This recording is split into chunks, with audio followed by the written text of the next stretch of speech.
Oi pessoas de bom coração, eu sou Fabrício Cavalcante e hoje eu trago para vocês o top 10 leituras de 2022. Sem mais delongas, vamos então à lista. Em 10º lugar, o livro A Seca, de Jenny Harper. Isso aí. Esse livro que não está aqui comigo porque eu emprestei-o, foi uma das leituras que mais me surpreenderam. O livro conta a história de um rapaz que volta à sua cidade natal na Austrália, um livro australiano, olha só, um livro australiano. Ele volta para sua cidade natal para o funeral de um grande amigo de infância, uma cidade desértica que está sendo assolada por uma seca. E quando ele chega lá, a morte do amigo é chocante. Por quê? Porque supostamente ele perdeu a cabeça, tirou a própria vida e antes de fazer isso tirou a vida da sua esposa e do seu filho. Só que ele não engole muito bem essa história e então ele começa uma investigação por conta própria. Como pano de fundo, como o próprio nome do livro diz, há uma seca imperando sobre a cidade que deixa as pessoas mais exaltadas e ele não é uma persona muito grata ali porque aconteceu uma coisa no passado dele, quando ele ainda era garoto, que marcou ele para os moradores dali. E quando ele começa então a investigar a morte do seu amigo, as pessoas rejeitam de cara e você acompanha então a investigação com a expectativa de que uma grande reviravolta aconteça. E o que eu posso dizer para vocês é assim, esse livro funcionou para mim, mas ele não funciona para todo mundo. Tem até uma amiga minha, a Val, que está lendo, né? Foi para ela que eu emprestei o livro e ela disse: Fabrício, o livro é muito lento. De fato, a narrativa da Jenny Harper, esse negócio aí, da Jenny Harper é muito lenta. Ela é uma narrativa lenta. Parece que tem horas que não acontece nada na história e tudo mais, mas pra mim funcionou. Pra mim deu certo, assim. E o final do livro é esplendoroso, é muito bom. A virada final ali, o plot twist é fantástico, eu gostei demais e gostei muito das últimas páginas, sabe aquela coisa das últimas páginas? Quando o negócio pega, ele é como se começa lá em cima, depois ele desce e termina lá em cima. Pra mim foi muito bom. Por isso o 10º lugar. Em 9º lugar, Escória, do Carlos Trejo e Juan Jiménez. Esse livro, que é uma HQ, foi uma gratíssima surpresa. Eu amei esse livro, eu li esse livro num dia só. Lógico, ele é muito bem pequenininho, né? Mas é uma baita de uma história. O livro narra uma história num futuro distante em que o planeta Terra virou um enorme aterro sanitário. E as pessoas, elas sobrevivem com migalhas, elas sobrevivem no lixão. O ar é irrespirável, não dá para respirar. Os ricos vivem em cidades herméticas, totalmente fechadas, são loucos por limpeza por causa do que aconteceu, e os pobres vivem na escória, como o próprio nome diz, e eles sobrevivem com aquilo que é descartado dessas cidades, com o lixo, né? Eles vivem no lixão. Quando um dos moradores das cidades herméticas é expulso do paraíso, né, é expulso dali daquela cidade, ele vai em busca de vingança. Então ele trama uma vingança contra os moradores da cidade e utilizam então os moradores da escória nessa busca por ter acesso, porque os pobres eles não podem entrar nessas cidades herméticas, né, os sujos, enfim. Então ele vai narrar aí essa tentativa de invasão da escória ao lugar limpo. Maravilhoso, amei de paixão. Posso dizer para você, fiquei fascinado. E tem resenha no canal, vai lá ver.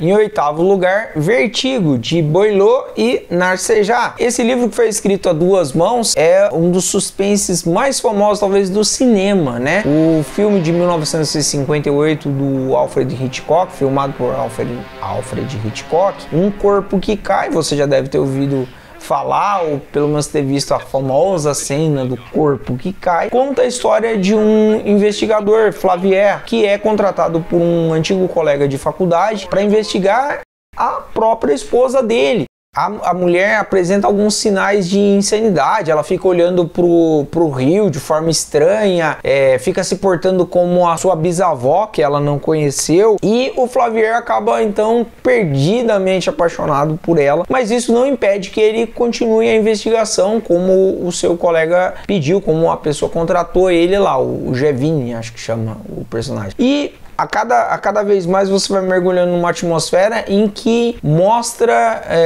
um Flavier se deteriorando psicologicamente por causa da paixão que ele sente pela mulher e por conta dos mistérios que a cerca, porque é uma mulher muito misteriosa, cheia de coisa. Olha, eu posso dizer para vocês, o filme e o livro estão em pé de igualdade. São poucos os livros em que eu posso dizer isso, em que eu gosto tanto do filme quanto eu gosto do livro, e esse livro foi um desses casos assim, que o filme e o livro igualmente me fizeram apaixonar. Em sétimo lugar, ele que já é um dos meus autores favoritos da vida, Luiz Fernando Veríssimo. Todos esses que eu estou trazendo aqui nessa lista, ou quase todos, tem resenha no canal. Então você vê o quanto eu gostei deles assim. Se não tem resenha é porque eu não gostei tanto assim. E esse livro, O Jardim do Diabo, ele conta a história então de um escritor que se vê imitado por um assassino na vida real, e então ele passa a ser investigado por conta disso. E ao mesmo tempo em que você acompanha a história do personagem, você acompanha também a história do personagem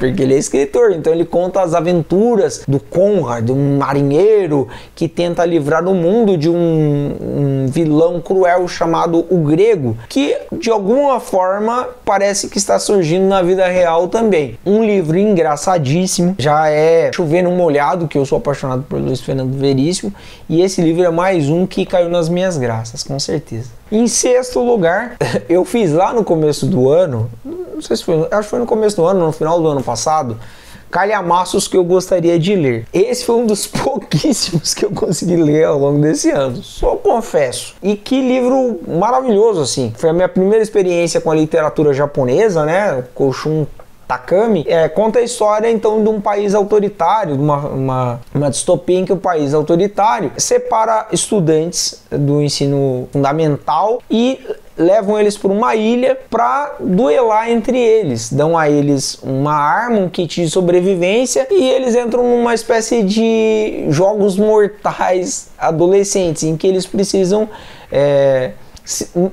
se matar entre si, e só um pode sair vencedor desse jogo.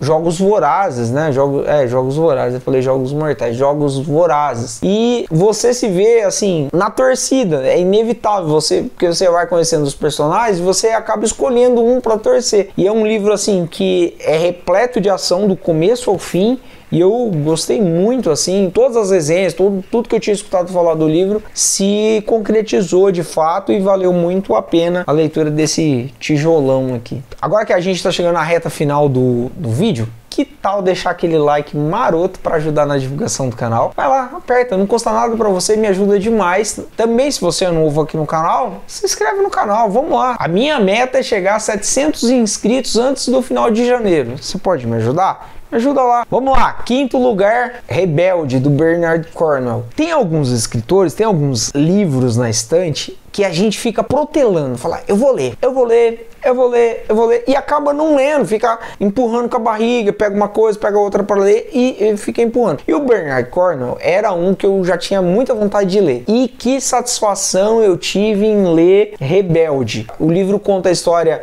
do Nathaniel Starbuck, que é um filho de pastor que vai para o sul dos Estados Unidos bem quando dispara a Guerra da Secessão norte-americana. E ele é um nortista enfiado lá no sul, imagina. E então ele vai para a guerra pelo sul. E você vai acompanhar a jornada dele. É um livro saborosíssimo. A escrita do Bernard Cornwell é fantástica, assim, cara, é muito bom mesmo. E o livro, ele, apesar de ter todo o fundo histórico da Guerra da Secessão, ele te aproxima demais dos personagens, ele faz você criar ranço de uns, ficar apaixonado por outros, e as cenas, né, porque são várias cenas narradas pelo Cornwell da guerra, cara, ele narra com uma precisão que é impossível você virar a página ali e não se sentir no meio da guerra. Você fica, vai voar bala aqui, porque a narrativa dele é perfeita. Perfeito. Eu só não coloco ele um pouco mais acima nesse pódio aí por causa dos próximos que virão. E em quarto lugar, eu coloquei Até Você Ser Minha, da Samantha Reis. Esse livro que eu sempre tive vontade de ter, porque eu já tinha lido em alguns lugares que o plot twist dele era inacreditável. E eu comprei então e decidi ler. Eu sou fã, mas sou muito fã de suspense. Eu amo suspense, amo suspense. E esse livro eu posso dizer pra você que talvez ele tenha o maior plot twist que eu já vi. De verdade. E ele conta a história de uma... Como é que chama? Não é assistente social. Uma assistente social chamada Cláudia, que tá grávida. E ela já tá na reta final da gravidez. Ela é casada com um cara que é da Marinha. Então o cara tá pra ir viajar. E esse cara, ele tem 2 filhinhos que foram do primeiro casamento dele. E como ele vai se ausentar, ele pode passar até 6 meses no mar. Eles precisam então contratar uma babá pra ajudar a Cláudia ali na reta final da gestação, com as coisas da casa, com cuidado dos meninos. São inclusive 2 menininhos gêmeos. E a babá que vem é uma babá altamente recomendada, com um currículo invejável, que chama Zoe. Só que a Cláudia começa a desconfiar que a chegada da Zoe à casa tem algo além do emprego comum da babá. E as desconfianças da Cláudia, elas vão aumentando no decorrer da história, ao passo em que na cidade começam a acontecer alguns crimes bárbaros contra mulheres grávidas. Cara, e aí você fica assim, caramba. Eu terminei a leitura desse livro, era mais de 2 horas da manhã, e eu não teve jeito, eu tive que acordar a Fernanda pra falar assim, Fernanda, você não acredita, mano do céu, eu tive que reler, já viu o replay de leitura? Eu tava lendo, aí a pouco, eu falei, não pode ser, não, eu li errado, aí voltei, li de novo, e era, cara, que final. O final desse livro aqui é de cair o queixo no chão. É fantástico. Pódio, chegamos ao pódio. 3º lugar, William Shakespeare. Cara, eu nunca tinha lido Shakespeare.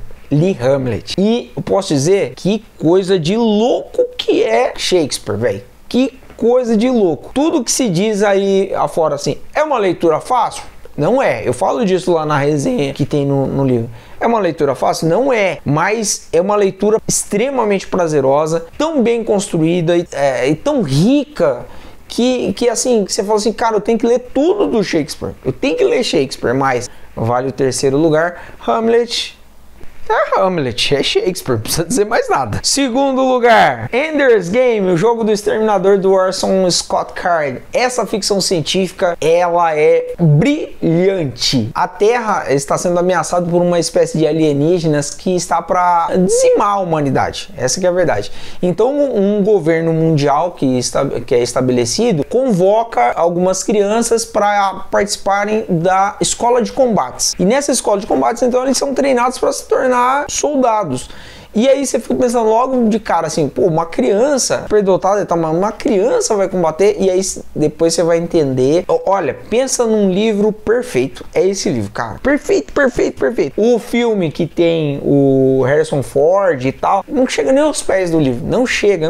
O filme é bom, o filme é legal, mas o livro é sensacional. Ender Wiggin, ele vai então para essa escola de combate, e ali ele começa a se sobressair porque a inteligência dele excede demais às outras crianças. Ele passa, imagina, só essa premissa, ele tem que deixar a família dele, ele deixa a mãe, o pai, o irmão, a irmã, e ele vai pro espaço. Só essa premissa aí você já imagina. Ele deixa o planeta Terra e vai lá para essa estação espacial, onde ele vai ser treinado com jogos de guerra, e nesses jogos constantemente é colocado à prova o porquê dele estar ali, e as outras crianças se voltam contra ele. É uma jornada assim fantástica, maravilhosa, e também tem um plot twist maravilhoso no final, e é um dos meus livros favoritos da vida. Esse livro aqui é um dos meus livros favoritos da vida. É um livro que te emociona, que te instiga, que deixa você na ponta da cadeira, assim, querendo saber logo o que vai acontecer. Eu tenho que ler ainda os outros da série, porque eu tenho outros livros aqui,